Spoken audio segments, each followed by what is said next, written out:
Hello mga higala! For today's video, I'm going to draw an eye using charcoal pencil. Welcome to my YouTube channel.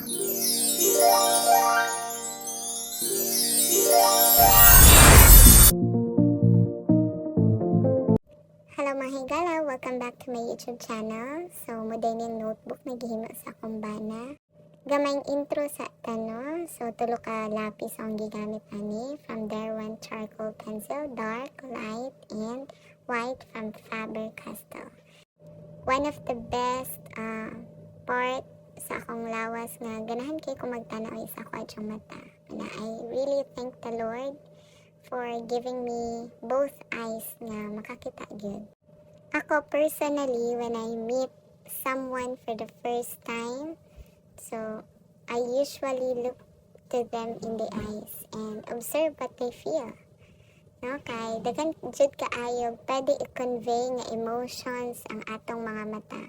And the eyes also reveal whether a smile is genuine or fake, or whether someone trusts you, or whether they feel secure, no, sa imuha. And indeed, eyes are really windows to our soul. Ug para gid sa ako, ang mga mata gyud ang isa sa mga honest nga part sa ato ang nawong. So, we cannot hide our feelings kay makita man gyud siya sa atong mga mata. Makontrol man gyud nato atong mga no? But we cannot really control our eyes. Kay kung happy ta, ang atong mga mata mo, dako, mahimong brighter involuntarily.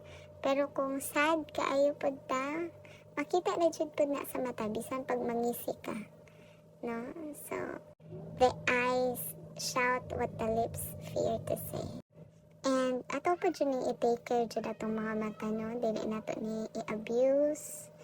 Kung need na ni og tulog, matulog yun. Og sa mga always babadara sa computer or cellphone, kaya na yung mga online jobs. So, don't forget to take a rest every 20 minutes para mag-blink lang sa imong mata, no, to avoid dryness. So much with that. Actually, dili jud supposed to be ko mag-charcoal karon. Kay ako ang plano jud kaganina before ko nag-uli is mag-color pencil sa ako. Kay na-miss gina ko ang color pencil. But then, pagkakita na ko aning tulo ka lapis nga gipalit sa kumbana last time sa art shop, sabay atong ako ang watercolor. So, na-excite gud ko nga mogamit for the very first time. First time gid ako ni. Ug kung mangutana mo kung tagpila ni siyang Derwent nga charcoal pencil, less than 100 lang ni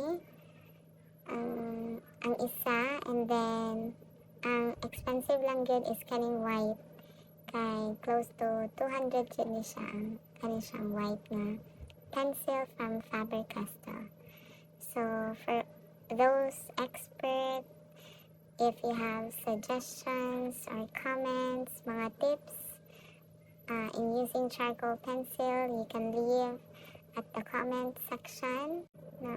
So, mana ni siya mga higala. So, don't forget to like, share, and subscribe for more updates.